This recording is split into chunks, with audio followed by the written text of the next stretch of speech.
Hello YouTube, this is Rugged Savior offering you some more gameplay and commentary. Now, today I will discuss my opinions regarding Call of Duty Ghosts multiplayer. Now, to be specific, I will discuss my feedback in regards to what I enjoyed, what I disagreed with, and stating my opinions on other factors. So, let's start with the features of the game that I did enjoy. Now, the type of rewards that are presented that are more focused on being more visceral ground-based streaks.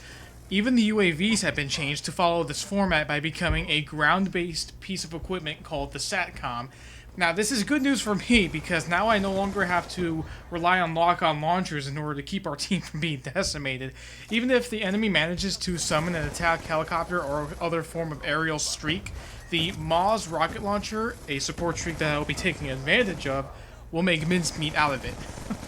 The custom class system is based on the Pick-10 system, but will have a more intricate structure that allows specific weapons, attachments, and perks to have varied costs. In addition, the amount of perks that are present and how they are organized and how freely players are when it comes to equipping these perks is also a very welcome feature. So think of Pick-10 only more stretched out in regards to our freedom of what we can equip. I mean, in regards to primary weapons, I think there are even 4 attachments that you can equip. That's pretty insane, if you ask my opinion. What else? The customizable characters in regards to their physical appearances and gender is something that we gamers wanted for a long time. I figured since, well, Halo had this level of depth regarding to what your character looked like, so why not Call of Duty? The only element of character customization that we've ever received was in Black Ops 1's face paint. In Ghosts, that level of character customization is overhauled. If you've seen the videos, you'll definitely see why. Another feature is the fact that the new movement speed and automatic lean feature is nice. I mean, from what I'm aware of, the flow of movement in Ghosts is so fluid that it also prevents lost momentum. Now, I'm not quite sure if momentum is maintained should I, jump in the air while sprinting, but I do know that momentum itself is maintained after vaulting or knee sliding. Now, not only will custom emblems return, but clan battles and clan operations in general will have a major facelift. I don't completely understand how it'll work, nor can I describe its structured process, but from what I can guess, it'll make clans in general more interesting than ever. What else? The dynamic maps. Now, they are a welcome addition to the series, in my opinion. While the environments we see are not as destructive and game-changing compared to Battlefield, it's nice to see an added element of map interaction. But from the footage I viewed on YouTube, it's pretty nice how the Odin Strike changes the map around. It's like we're getting 2 maps in one, to be honest. And the final thing I liked is no death streaks. Now, thank God. I hate death streaks so much. Everyone does. So it was a big moneymaker to reel people in regards to that detail. Now, in regards to the things I don't like much about the multiplayer itself, I think the multiplayer is, in general, way too focused on radar assisting features.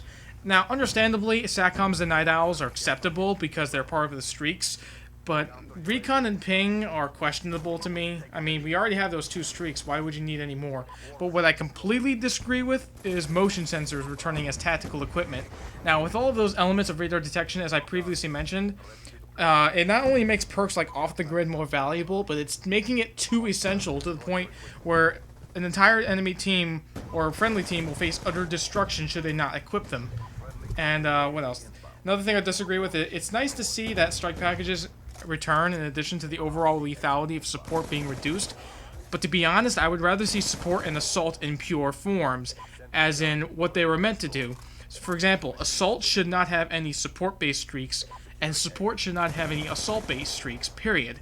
Now, Specialist may be a little overpowered considering the amount of perks that are available, but here's hoping that Infinity Ward can balance it, such as giving, I don't know, Specialist users a limited set of rewards instead of every single perk offered to them, what else?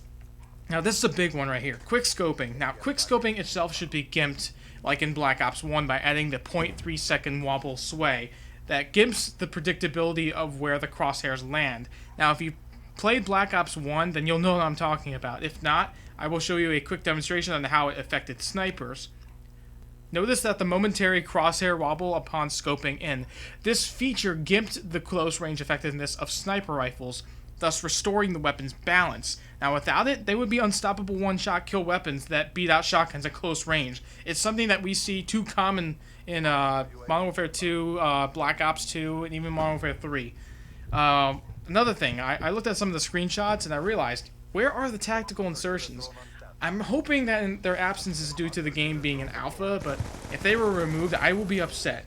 I hope that the decision to remove them wasn't simply based on how boosters managed to abuse them.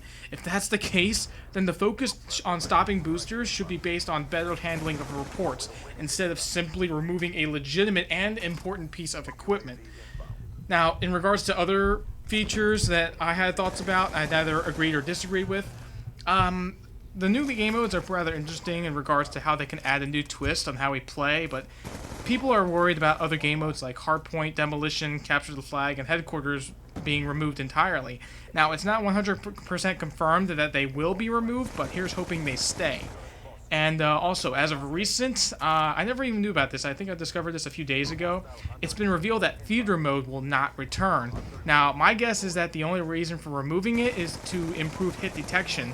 But Theater won't be required anyway because the next-gen consoles will have built-in DVR and live streaming capabilities. I personally have no gripes with Infinity Ward letting it go, but I'm sure others have their opinions. Now, overall, multiplayer itself looks very fast-paced with a number of nice improvements to keep the game fresh and interesting, but there are overpowered bits here and there, and here's hoping that Infinity Ward keeps their ears open in response to the user feedback. I hope you enjoyed the video and commentary I provided. This is Rugged Savior, signing out. Oh, one last thing. I've noticed that there's a game type called Hunted. Now, this is just pure speculation, and I may be wrong, but could this be the official Michael Myers of Call of Duty? Leave your interesting comments below.